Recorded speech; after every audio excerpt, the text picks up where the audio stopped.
Hi, and welcome to another episode of the Glam Reaper podcast.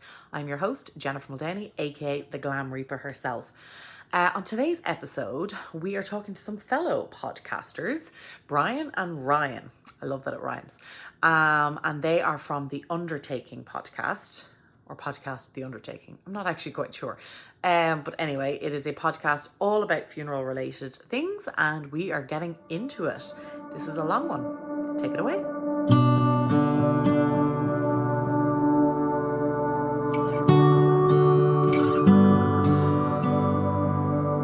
Well, do you know, it's interesting. I actually literally read about like an hour or so before I got home today that somebody I think it was actually even an Irish article where somebody said, everyone's into these celebrations of life nowadays.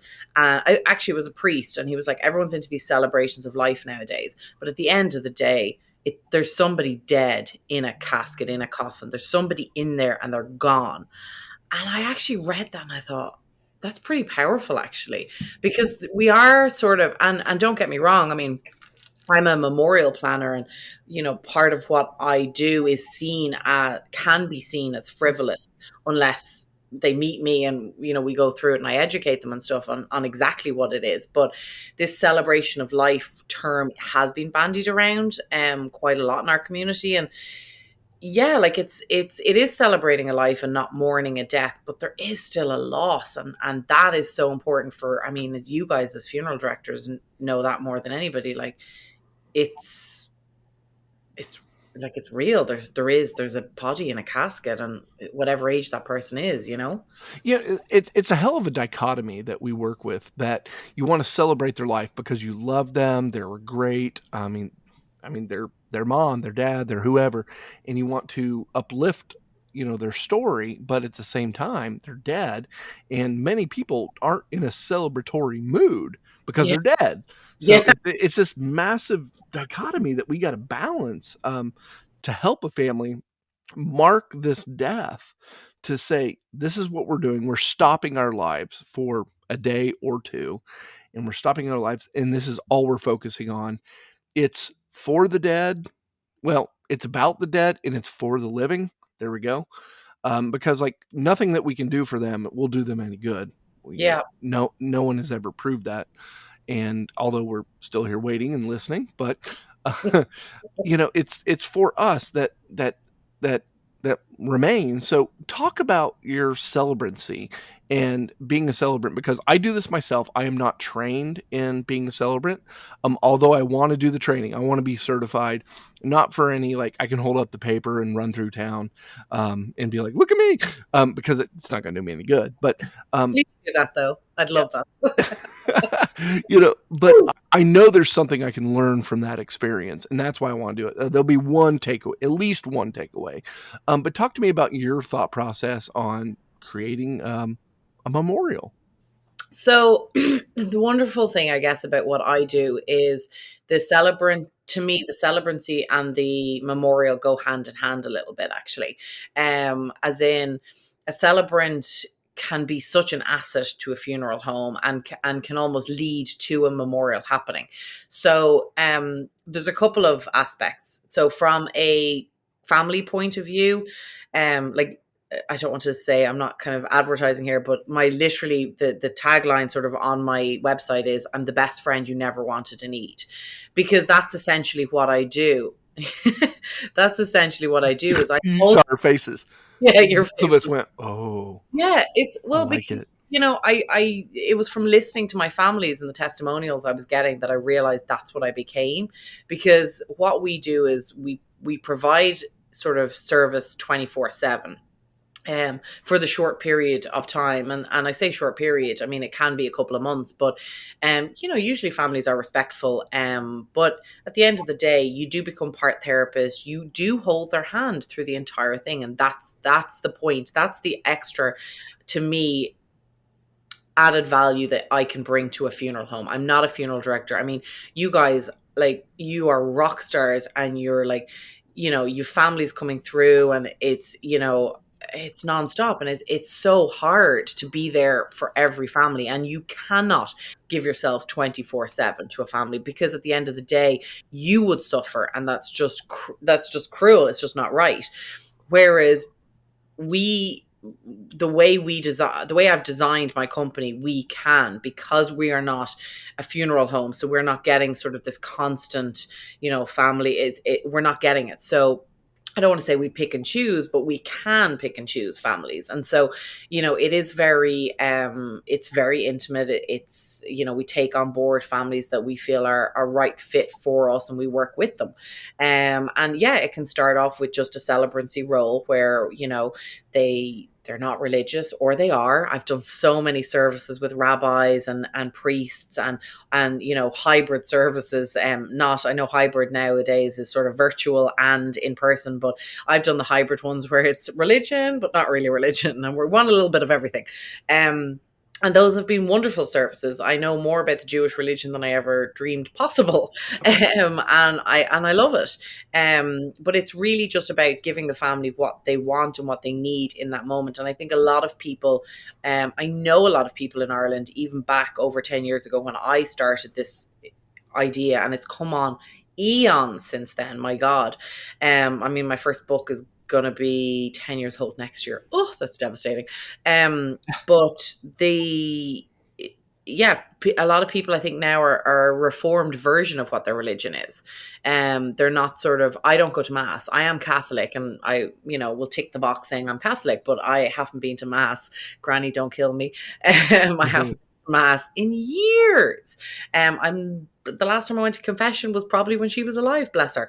I might go to Christmas mass, I might go to Easter mass. To be honest, I kind of go to church to just be alone with my thoughts, and it's more meditation than it is anything. And I feel like that applies to a lot of people, and some of us are scared to kind of say that, especially when it comes down to the funeral. And I think some of us, again, down to superstition, are afraid not to go to church and not to go to mass in case we send the person to hell or something like that, right? So for me, how like my business sort of came around was sitting in a church, and one of my friends who passed away was atheist, and I was there going, what's happening? Why are we sitting in a church when he was atheist? Like, not even just not into anything, just atheist. And so for me, I thought, well, I'm Catholic, sure, but I'm Jennifer first. I'm Catholic maybe 10th in line. So to me, I just wanted more song. I wanted, like, I'm laughing at, by the way, I've got to bring it up today, but I was in the gym this morning and doing a core class, and I was dying. And next of all, hallelujah, my song came on, my funeral song came on, It's Raining Men. Well, did I crush that core class? Well played. But that's what I want. And I think that's what most people want. And even when it comes to pre-need and pre-planning, what would you rather do? Sit down and plan your funeral, or sit down and plan your last party, your last memory that people are going to have of you, and how that's going to play out? Oh, wow. There's a lot to cover there. I mean, you're so right. Lots to unpack, man. Yeah. I mean, because I sit with so many families that they don't have a church home. They don't have this religious connection. But as soon as we start talking, we start unpacking this, they want prayers, they want scriptures, they want maybe some songs, maybe some religious songs, but they don't want a minister that has no idea who they are standing in front of them. And they look at me as the funeral director and go, you can do this.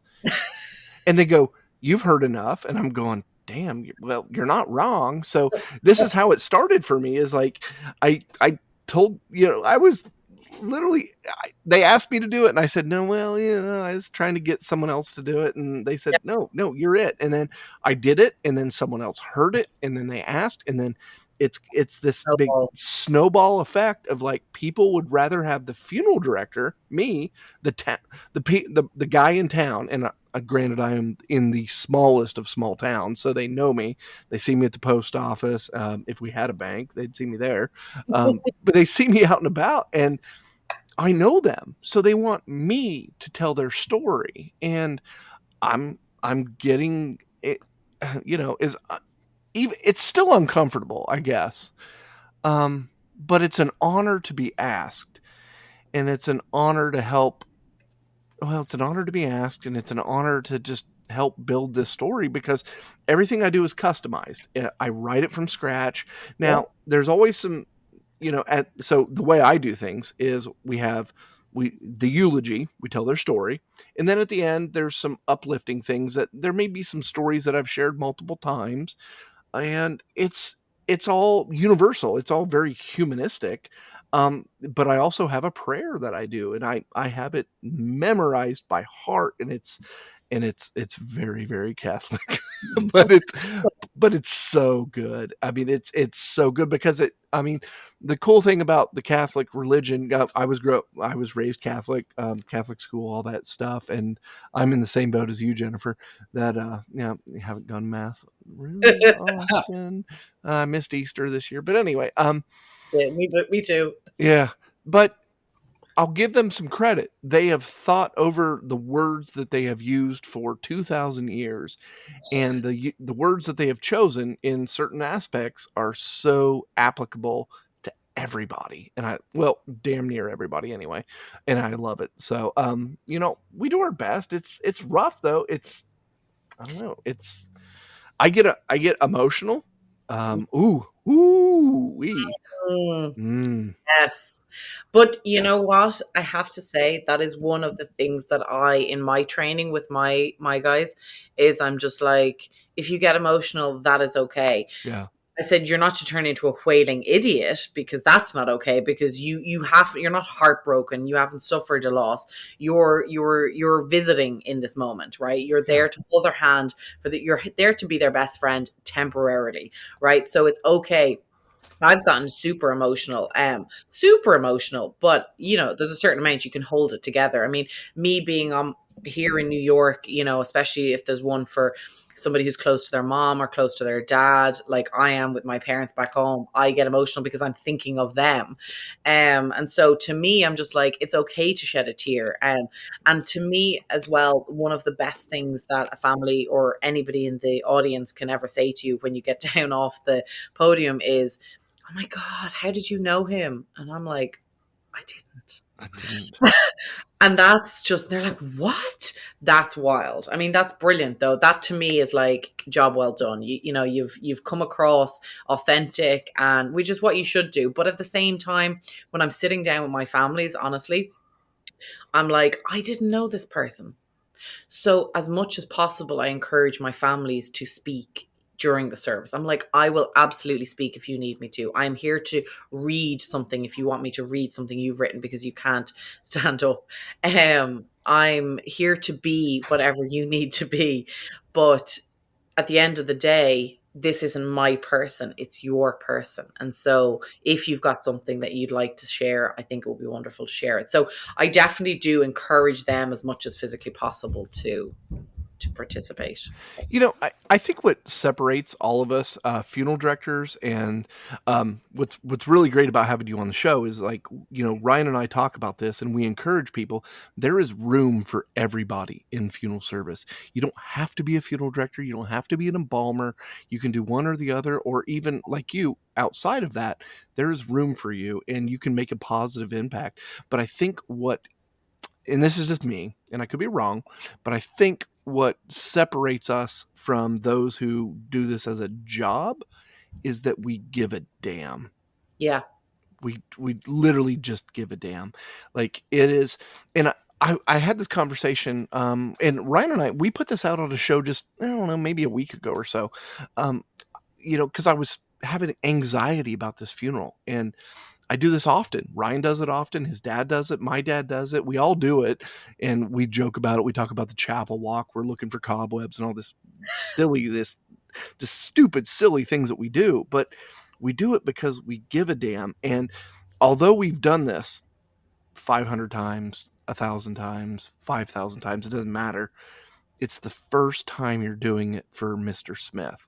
And it's the only time you will do it for that person and their family. And you don't get a do-over.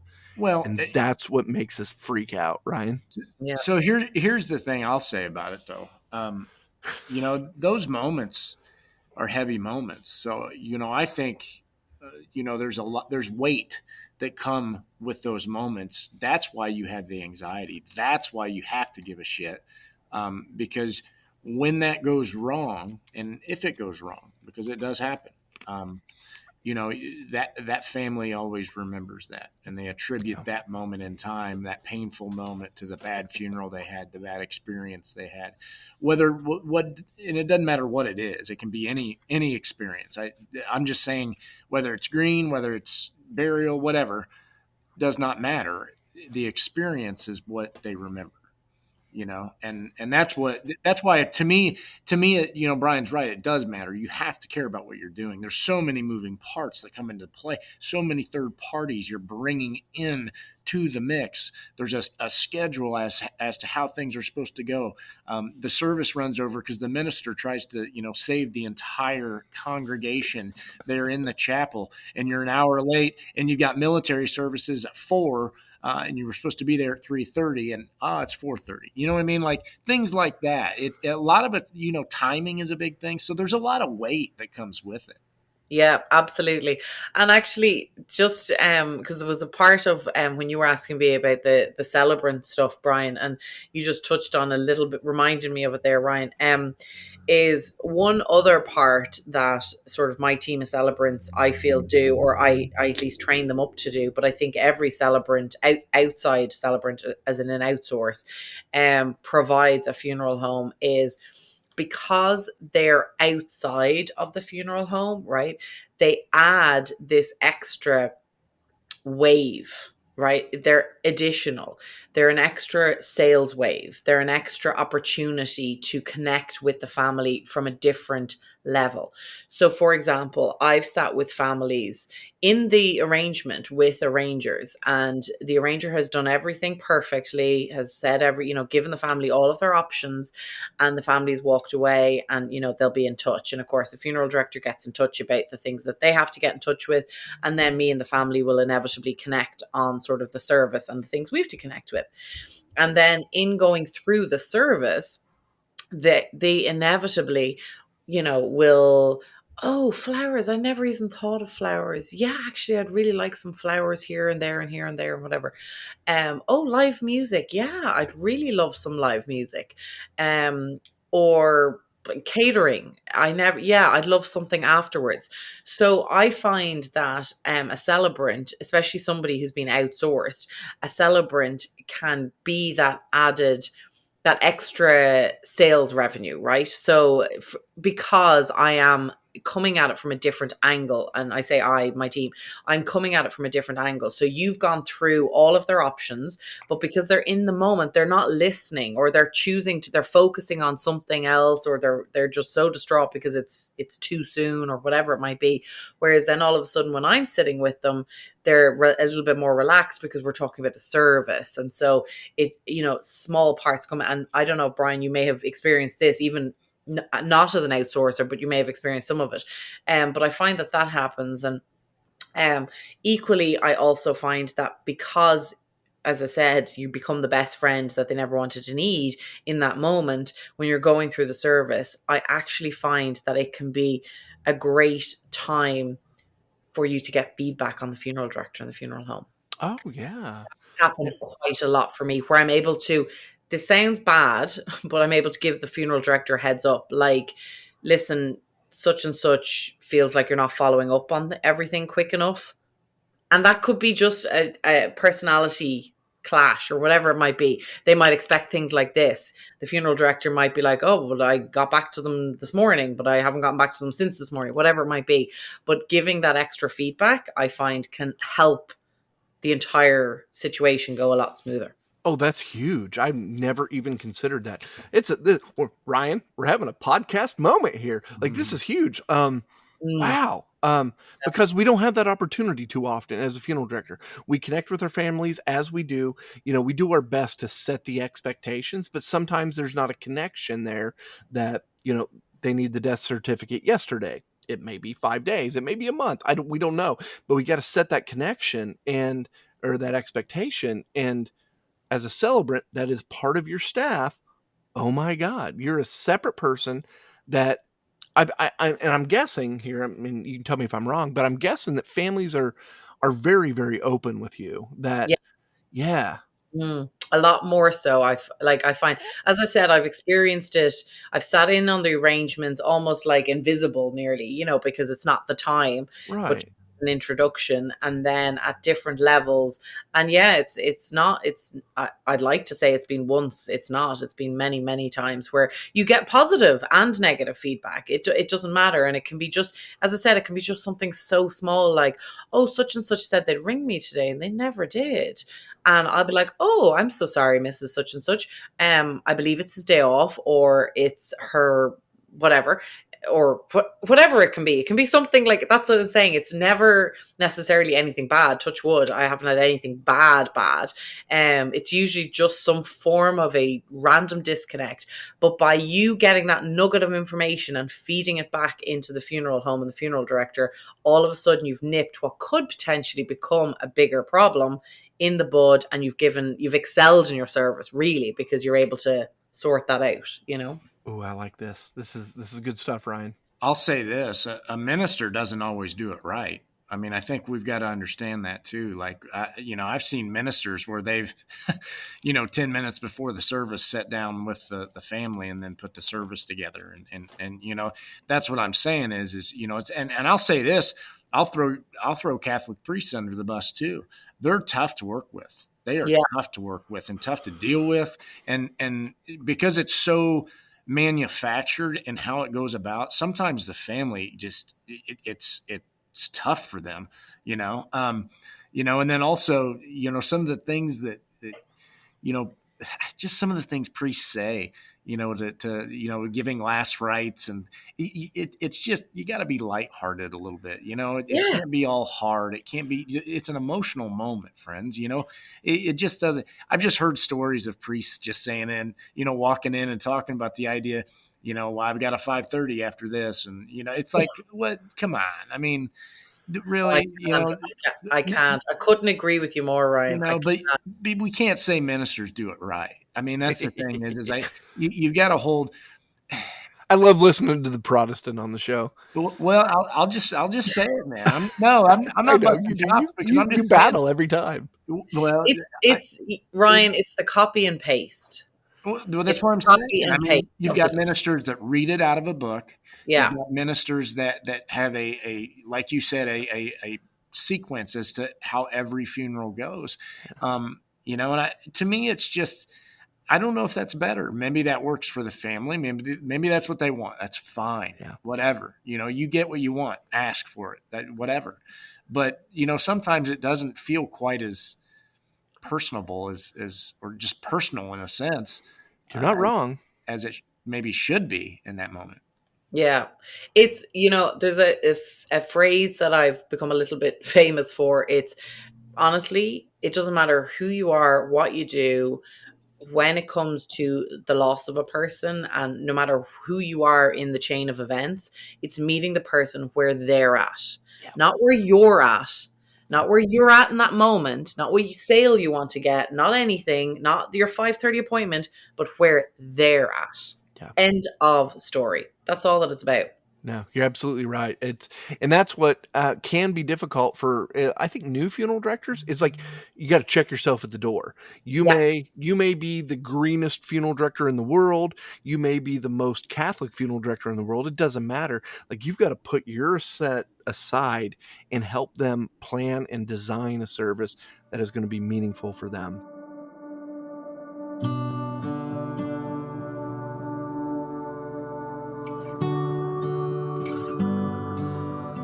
That was part 1 of my chat with Brian and Ryan. So what do you think? Tell us all your thoughts, as always, in the comments below, or shoot us an email at glamreaperpodcast@gmail.com, and we'll talk to you soon.